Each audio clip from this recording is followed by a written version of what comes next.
잠언서 3장 1절부터 10절까지 말씀을 보겠습니다.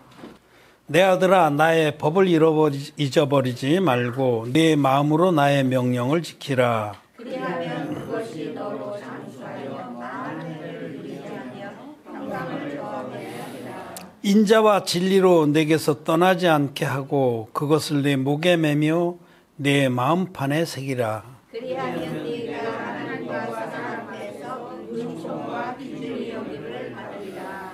너는 마음을 다하여 여호와를 의뢰하고 내 명철을 의지하지 말라. 너는 범사의 그를 인정하라. 그리하면 네 입을 조심하시라. 스스로 지혜롭게 여기지 말지어다. 여호와를 경외하며 악을 떠날지어다. 이것이 네 몸의 양양이 되어 네 볼수로 윤택하게 하리라. 내 재물과 내 소산물의 처음 익은 열매로 여호와를 공경하라. 그리하면 네 창고가 가득히 차고 네 집들에 새 포도즙이 넘치리라. 아멘. 예, 성도 여러분 안녕하셨습니까? 안녕하세요. 예, 페북에서 온라인으로 예배를 드리는 페이스북 친구분들도 안녕하십니까? 외국의 목사님들이 몇 번 들어오셨는데 나중에 인사를 드리겠습니다. 예, 오늘 우리는 잠언서 3장의 말씀을 읽었습니다. 잠언서는 거듭난 의인들이 의롭게, 정직하게, 공평하게, 또 하나가 뭔가요? 1장에 4가지 있었는데 의롭게, 지혜롭게, 의롭게, 공평하게, 정직하게 행할 길, 행하는 그 삶의 도에 대해서 말씀하셔서 이 거듭난 의인들이 잠언서 말씀을 통해서 이 아름다운 믿음의 삶을 살 수가 있습니다. 오늘 그 중에 3장에서 말씀을 좀 나누고자 합니다. 여러분 거듭나셨습니까? 성경의 제일 첫 번째 메시지고 가장 중요한 메시지는 거듭남에 관한 교훈입니다. 거듭나지 않으면 모든 것이 다 무효입니다. 아무리 성경 기자를 많이 알고 신학 지식이 많고 또 아무리 나름대로 경건한 삶을 살지라도 그 사람이 거듭나지 않았다면 모든 것은 다 무효입니다. 그래서 성경 전체에서 사람이 거듭나는 것보다 더 중요한 주제는 없습니다. 그런데 안타깝게도 많은 성경 교사들이 또 설교자들이 사실은 본인이 거듭나지 못하고 지금 성경을 가르치고 있습니다. 거듭난다는 것은 영적으로 눈을 뜬다는 겁니다. 그래서 예수님께서도 소경을 눈뜨게 해주신 그런 이적을 많이 베푸셨죠. 다 거듭남에 관한 계시입니다. 죄를 성경에서 흑암이라고 그래요. 흑암. 영혼을 죄가 가득 덮고 있어서 영적인 것을 아무것도 볼 수 없는 상태를 영적 소경이라고 합니다. 그래서 예수님께서는 소경이 소경을 인도하면 둘 다 구덩이에 빠져 멸망하리라 이렇게 말씀하신 거죠. 그런데 정말 성경을 가르친다고 하는 분들이 성경 교사들이 목사님들이 거듭남이란 무엇이며 사람이 어떻게 거듭나느냐 하는 이 질문에 성경적으로 올바르게 답을 못합니다. 왜냐하면 자기가 아직 거듭나지 못했기 때문에. 그러나 나와 여러분들은 물과 성령으로 거듭났습니다. 더 정확히 말하면 물과 피의 복음을 믿어서 죄사함을 받고 거듭났습니다. 거듭났다는 것은 죄사함 받고 의인이 됐다는 뜻입니다. 죄인이 마음의 흑암이 가득 덮고 있었던 죄인이 지옥 갈 수밖에 없던 죄인이 하나님께서 이 땅에 구원자가 없음을 한탄하시고 자기 오른팔을 내서 즉 외아들을 우리에게 육신의 모양으로 보내서 하나님의 외아들이신 그 예수님께서 흠없는 제물로 이 땅에 오셔서 당신의 육체에 안수 형식으로 세례를 받으심으로 세상 모든 죄를 단번에 짊어지시고 십자가에 가셔서 피 흘려서 다 이루었다 하기까지 우리의 죄를 대속해 주신 그 복음, 거기 물과 피의 복음입니다. 세례와 십자가의 복음, 그것만이 유일한 복음이고 그것만이 성경대로의 복음이고 그것만이 우리를 거듭나게 하는 진리의 복음입니다. 이 진리의 복음을 믿어서 나와 여러분들은 거듭났습니다. 거듭난다는 것은 죄인이 진리의 복음 믿음으로 값없이 의롭다 하심을 얻고 의인되는 역사입니다. 죄인이 의인되는 역사. 자기 생각으로 의인되는 게 아니라 기록된 말씀을 믿음으로 항상 있고 살아있는 이 말씀 믿음으로 아브라함이 하나님 믿음에 그 믿음을 의로 여기시다 한 그 진리대로 우리는 하나님이 우리를 구원하신 그 진리의 복음 믿음으로 마음의 흰눈같이 죄사함을 받았어요. 이것을 다른 말로는 마음의 할례를 받는다고 그래요. 마음에 그 많던 죄가 뚝 끊어져서 예수님께 넘어가고 예수님 십자가에서 다 갚아놨기 때문에 나와 여러분들은 죄사함 받고 의인이 됐습니다. 죄가 없습니다. 우리는 천국 갑니다. 지옥 갈 수가 없습니다. 아무리 발버둥 쳐도 우리는 천국 갑니다. 우리에게 천국의 그 영화로운 영생이 예비되어 있다는 것이 우리에게 큰 기쁨입니다. 자, 나와 여러분들은 진리의 복음을 믿음으로 거듭났습니다. 거듭난 사람이 참 희귀합니다. 구약 성경에 보면 내가 성읍에서 하나와 족속에서 둘을 택하여 시온으로 데려오겠다 그러는데 그 말씀 희귀하다는 뜻입니다. 희귀합니다. 지금 기독교인들이 이렇게 많아도 진리의 복음 믿어서 거듭난 자는 참 희귀합니다. 그런데 저와 여러분들이 이 구원의 진리의 복음을 믿음으로 거듭났습니다. 그러면 나와 여러분 거듭났는데 이제는 하나님의 자녀가 됐고 영생의 후사가 됐는데 지금 여러분들 스스로 물어보세요. 거듭난 내가 내 지금 마음 상태가 어떤가? 한번 물어보세요. 내 마음이 이 거듭난 은혜와 축복 가운데 기쁨에 충만한가? 평안한가? 소망에 넘치고 있는가? 아니면 슬픈가? 힘든가? 짜증난가? 아무 의욕도 없나? 한번 점검해 보세요. 만약에 전자가 아니고 우리가 상황과 형편은 어려울 수 있어요. 응? 경제적으로도 어려울 수 있고 병 때문에도 힘들 수 있고 인간관계 때문에도 힘들 수 있고 사업하는데 그것 때문에도 힘들 수 있고 환경은 우리를 짓눌 수도 있고 소망이 없을 수도 있고 슬플 수도 있고 짜증날 수도 있어요. 하루하루 사는 게 힘들 수도 있고 그런데 말입니다. 그런데 내가 거듭난 자라면 과연 그것이 바른 믿음의 자세인가 믿음의 마음인가를 한번 오늘 점검해 보고자 합니다. 여러분 거듭난 우리들이 이 마음이 세상과 짝을 하고 있으면 반드시 후자와 같은 현상이 옵니다. 우리가 보는 세계가 다다. 보는 세계가 다다라고 하면 우린 거듭났는데도 불구하고 의욕도 없고 기쁨도 없고 소망도 없고 짜증도 나고 어둡습니다. 그런데 하나님 말씀 뭐라고 하냐면 보이는 것은 잠깐이요 보이지 않는 것은 영원하도다라고 말씀을 합니다. 여러분 보이는 세계는 잠깐입니다. 그렇습니까? 안 그렇습니까? 잠깐입니다. 저 여러분들이 지금 이 하루하루 지나가는 게 굉장히 장구할 것 같지만 그렇지 않습니다. 우리 인생은 70이요. 강건할지라도 80인데 그 날수의 자랑은 수고와 슬픔뿐입니다. 금방입니다. 그리고 우리는 언젠가는 한번 죽습니다. 한번 죽는 것은 사람에게 정하신 일이고 후에는 하나님의 심판이 있습니다. 그런데 정말로 이 진리의 복음 믿어서 거듭난 자는 심판이 없습니다.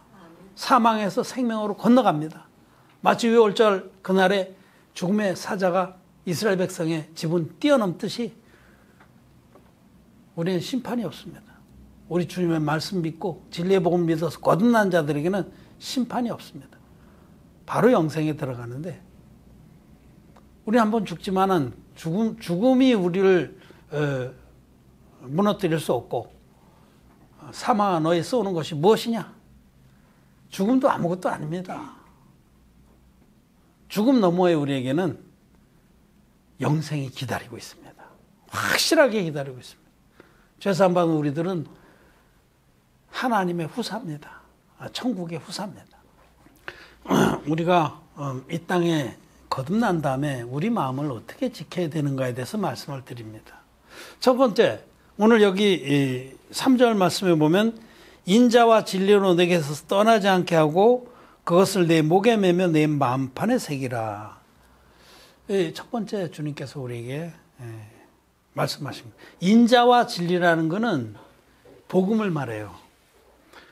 하나님의 이 복음 안에는 하나님의 인자, 사랑과 진리가 입맞춤했다고 그래요. 입맞춤. 이 복음 안에는 하나님의 사랑이 충만하고 또 진리의 구원이 충만합니다. 우리가 받은 이 복음은, 물과 피의 복음은 어느 한 건데도 하자가 없는, 흠잡을 데가 없는 완전한 진리입니다. 자, 우리는 원래 쇳덩어리로 태어나지 않았습니까? 쇳덩어리로 태어나서 평생에 죄만 짓다가 지옥 가는 것이 우리에게 지워진 숙명이고 운명이었습니다. 우린 지옥 갈 수밖에 없는 자들이었는데 하나님 우리를 이처럼 사랑하사 우리를 얼마나 사랑하시는지 아들을 아낌없이 내어주신 거예요.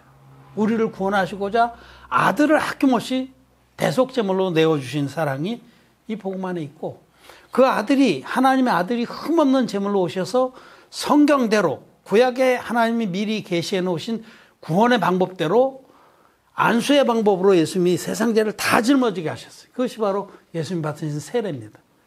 예수님 인류의 대표적인 세례원에게 안수의 형식으로 세례를 받아서 이와 같이 하여 모든 죄가 예수님께 넘어가고 이 세상에는 모든 의를 이루어 주셨습니다. 의, 하나님의 의입니다. 이게 하나님의 의가 이 성경 전체 흐르는 하나님의 진리의 내용입니다. 하나님의 진리는 우리에게 의를 입혀주시겠어요. 아담에게 입혀주신 그 가죽옷, 그게 하나님의 의고, 아벨이 양의 첫 새끼로 드림으로 하나님께 얻은 그 믿음의 의가 하나님의 의입니다. 이사야서에서도 보면 내가 의로 호신경을 삼고, 이사야서 59장에 보면 의로, 하나님의 의로 가슴방패, 호신경이라는 거예요. 흉배. 에베소서에도 그 말씀하죠. 의에 흉배를 붙이고, 그게 하나님의 의입니다. 진리의 복음 믿는 우리들은 하나님의 의가 우리의 흉배가 되세요. 어떤 사단마귀의 공격도 다 막아낼 수가 있습니다. 이 하나님의 복음은 사랑과 인자, 여기 인자가 사랑입니다. 사랑과 하나님의 사랑과 진리가 이 안에 충만합니다. 그래서 우리는 첫째 거듭난 우리들은 언제든지 복음으로 우리 목에 메고 또 내 마음판에 이것을 새겨야 됩니다. 여러분, 복음이 그만큼 중요합니다. 복음은 죄사함 받을 때 한 번만 듣고 아멘 하고 끝나는 게 아니에요. 아멘. 오늘 하람이도 아멘 했는데 하원이도 아멘을 잘해요. 손 씻을 때 꼭 내가 비누 칠해갖고 이렇게 막 문디고 나중에 아멘 그러면 꼭 잡았어요. 이렇게 사이에 비누가 다 들어가니까 아멘. 하람이도 얼마나 오늘 찬양하는데 아멘 연습을 벌써 100일짜리가 하고 있는지. 우리는 복음을 마음판에 아멘으로 새겨야 됩니다. 이 진리의 복음을. 여러분, 목에 매며라는 건 자랑스럽게 여기라는 거예요. 여자들이, 여인들이 목걸이를 탁 하고 자랑하잖아요. 우리는 이 복음의 목걸이를 매야 됩니다. 아가서에서는 내 목에 구슬 한 개미로 나의 마음을 빼앗는구나. 우리 주님께서 솔로몬 왕으로 계시된 그 주님께서 술람 여인에게 내 목에 구슬 한 개미로 내 마음을 빼앗는구나. 이 구슬 한 개미는 진리의 복음을 말합니다. 이 안에는 진주와 같은 그런 진리의 말씀들이 쭉 하나로 끼워져서 온전한 하나도 흠잡을 수 없는 진리의 복음이 되는 것이다. 그런 뜻입니다. 자, 여러분은 진리의 복음, 이 물과 피의 복음, 물과 피와 성령이 합하여 하나인 이 복음, 이 진리의 복음의 목걸이를 메고 있습니까? 예. 마음판에 붙이고 그것으로 모든 사단마귀의 화전을, 불화살을 막고 있습니까? 예. 이게 굉장히 중요해요. 이 믿음에 거듭난 사람은 복음을 결코 가벼이 여겨서는 안 됩니다. 늘 그 복음으로 자랑하고 복음으로 감사하고 복음으로 담대하고 이래야 됩니다. 복음 위에 그렇게 복음으로 첫째 우리는 무장을 해야 되고, 둘째는 하나님의 말씀을 경외하고 말씀을 또 마음에 두어야 됩니다. 복음 외에 모든 의인들의 삶에 관한 말씀들, 그것도 여러분 결코 경이 들어서는 안 됩니다. 그래서 복음과 모든 말씀들이 우리 마음에 새겨져 있어야 돼요. 말씀이 살아 있어야 됩니다. 결론적으로. 그래서 여기 이 5절에 너는 마음을 다하여 여호와를 의뢰하고 내 명철을 의지하지 말라, 이렇게 말씀하셨는데, 자기의 잘남, 자기의 똑똑함, 자기의 어쭙지 않은 그 지식을 의지하지 않으려면 말씀이 살아있어야 돼요. 말씀이. 모든 변론의 최후 확증이 말씀입니다. 말씀으로 내 마음이 산란하고 어지러울 때도 하나님 말씀으로 돌아오면은 언제든지 그거는 언제 그러냐는 듯이 잠잠해집니다. 그럼 마음에 근심의 풍랑이 일 때, 미움에 막 분노같이 올라올 때에, 여러 가지 염려로 어둡고 무거울 때에 말씀이 한마디 살아나면은 모든 것은 게임 오버입니다.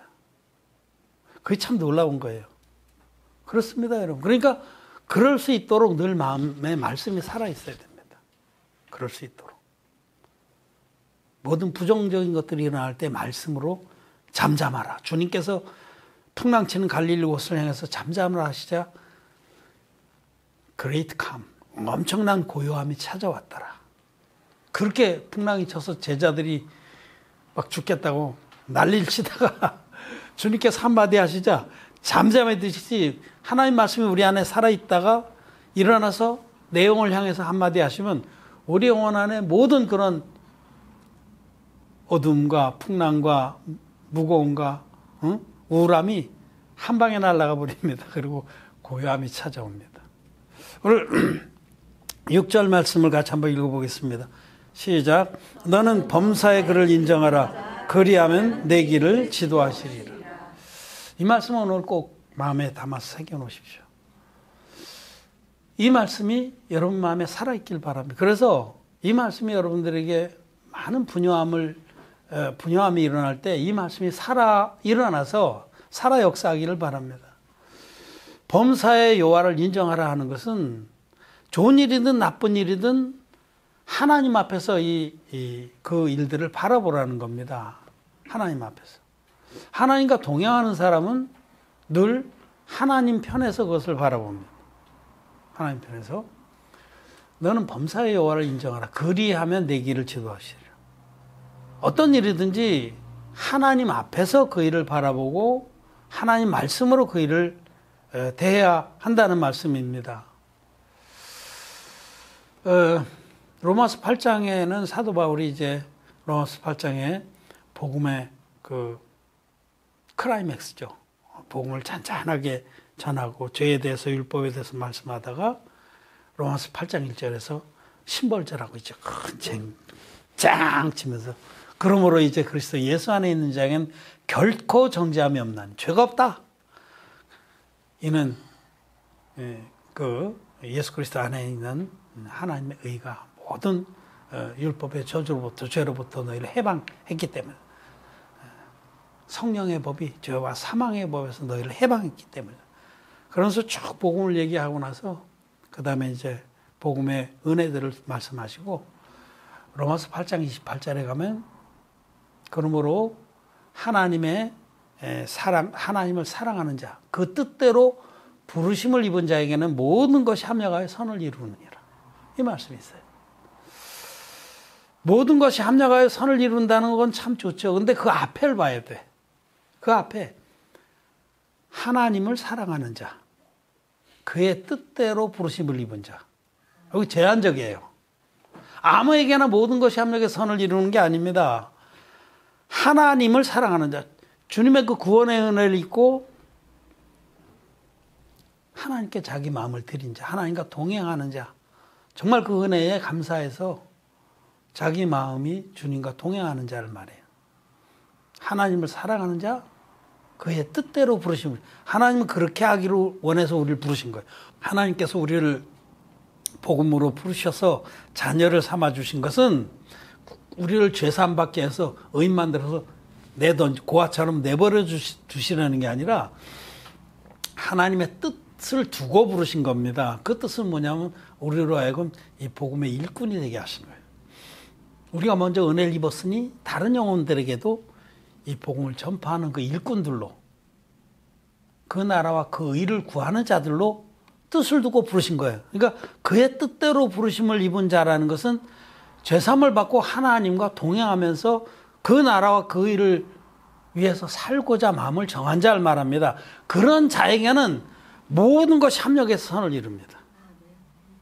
여러분 믿습니까? 저는 이 말씀 믿습니다. 저는 이 말씀 믿기 때문에 지금까지도 담대하게 주님 앞에서 복음을 섬기고 복음을 따르고 은혜를 잊고 삽니다. 모든 것이 합력해서 선을 이룹니다.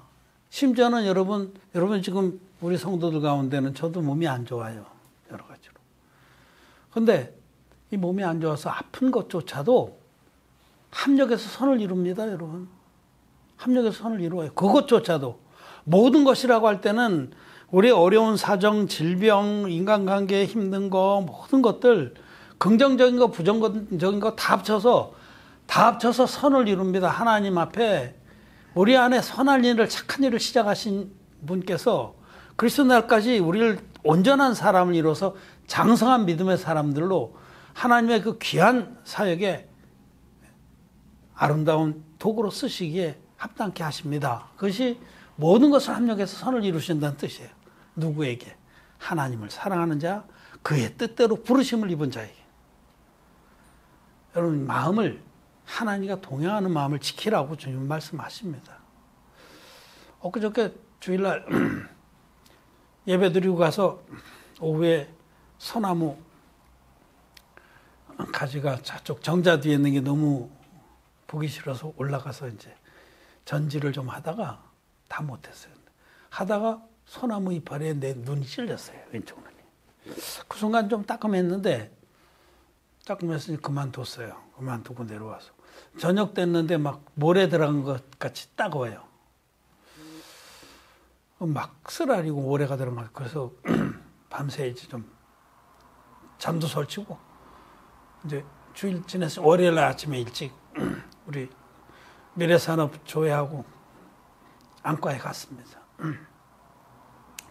뭐 이게 뭐라 그래, 각막이라고 그러나 이거는 뭐라 그래. 이 겉에 이게 수정체 거기에 찢어졌대. 그 소나무 이파리에 찔려가지고. 그래서 치료를 며칠 받았습니다. 그래서 제가 그 일을 놓고 생각하면서 그래서 그 눈이 이제 붕대 붙이고 있었어요. 붙이고 약도 계속 넣어야 되고 약 먹고.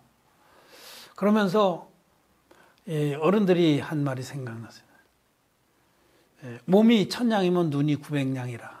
그 말도 이게 눈이 참 중요한데 눈이 이렇게 됐구나 하고 여러 가지 생각하게 하고 또 그러면서 영적인 그런 마음도 많이 들고 정말 우리가 이렇게 연약하구나. 눈 한짝 없으니까 운전도 잘 못하겠고 자기 연약을 또 깨닫게 되고 하나님을 또 의지하게 되고 그런 시간들을 가졌습니다. 그러면서 한 이틀 동안 제가 문서를 못 봤어요. 문서 못 보면서 많이 쉬었습니다. 주로 듣기만 하고 많이 보는 게 피곤하니까. 근데 오늘 이제 많이 좋아졌습니다.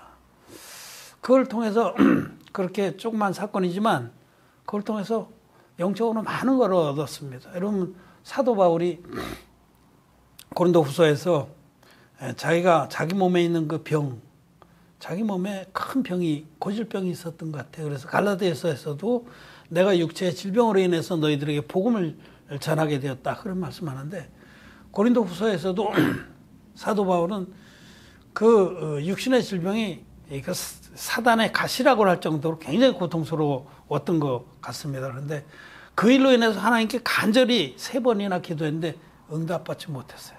고쳐주시지 않았어. 근데 사도 바울이 마지막에 주님의 음성을 들었습니다. 내 은혜가 내게 족하다. 이는 내가 약할 때에 강함이라.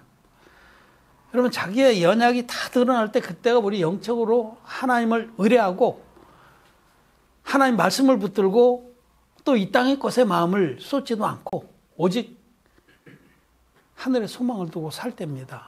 그래서 우리는 그런 말씀들을 보면서 모든 것이 합력해서 선을 이룬다는 이 말씀이 여러분 마음에 살아있길 바랍니다. 이 말씀이 살아있지 않으면 육신적으로 힘들고 어렵고 환경이 힘들고 인간관계 힘들고 여러 가지 우울하고 그럴 때 그냥 주저앉아 버리는 겁니다. 그러나 말씀이 살아있으면은 능히 이깁니다. 그래서 말씀이 우리의 여러 가지 어두움이나 무거운 짐이나 우울함이나 이런 것들을 능히 이기게 하고 양약이 돼서 우리 골수로 또 강건하게 합니다. 그렇게 말씀이 살아있는 그런 아름다운 믿음의 사람들이 되기를 바랍니다. 그래서 마지막 9절 10절의 말씀은 내 재물과 내 소산물의 처음 익은 열매로 여호와를 공경하라. 그리하면 내 창고가 가득히 차고 내 집들에 새 포도즙이 넘치리라. 이는 이 말씀만 읽으면 여러분들의 헌금 많이 하라는 소리 같죠? 헌금 많이 하는 정도가 아니라 여러분들의 삶 자체를 주님께로 드리라는 말입니다. 그까지 11조 해봐야 얼마 됩니까? 우리 자신이 주님 겁니다. 그래서 이 말씀은 거듭난 자들은 정말 먼저 그 나라와 그 의를 구하는 삶을 사는 것이 합당하다. 주님과 동행하는 삶을 사는 게 합당합니다. 그의 뜻대로 부르심을 입은 자들입니다. 우리는 주님의 뜻을 우리는 먼저 받들고 그 나라와 그 의를 위해서 우리 자신을 드릴 때 그런 사람의 삶은 영육간에 하나님 보장하십니다. 영육간에. 너희는 먼저 그 나라와 그 의를 구하라. 그리하면 이 모든 것을 너에게 더하시리라 하셨죠. 이 모든 것 안에 우리의 필요한 모든 것이 다 들어있습니다. 그래서 우리는 거듭난 우리들은 주님과 동행을 해야 됩니다. 주님과 마음을 연합하고 동행을 해야 됩니다. 동행하는 건 마음을 연합하는 거예요. 주님 뭐 보이십니까? 영이시니까 안 보이지만 주님의 마음을 알고 주님의 뜻을 알고 주님과 마음을 연합해서 남은 때를 산다가면 여러분이 장수하는 부분이나 건강을 지키는 부분이나 또 필요한 물질이나 또 마음의 평강이나 은혜나 하나님이 다 공급하십니다. 그리하지 아니하실지라도 말씀이 마음에 살아있으면 여러 가지 어려움 중에도 넉넉히 이깁니다. 여러분 사도 바울의 삶, 그는 고린도 후서를 읽어보면 그가 당했던 복음을 위해서 달려가는 그 길에 받았던 그의 고난들이 쫙 나와 있어요. 그런 가운데도 얼마나 충만하게 기쁨에 충만해서 은혜에 충만해서 하나님 성령에 충만해서 그의 달려갈 길을 달려갔는지, 그러고는 나의 달려갈 길을 다 달렸다. 이제는 나를 들여서 관제로 부어줘도 아무 아까울 것이 없다. 그렇게 고백하잖아요. 제자들에게, 디모데나 티도에게. 나와 여러분들이 정말 주님과 동행하는 삶으로 아름다운 믿음의 삶을 살다 주님 앞에 가기를 바랍니다. 말씀을 마쳤습니다.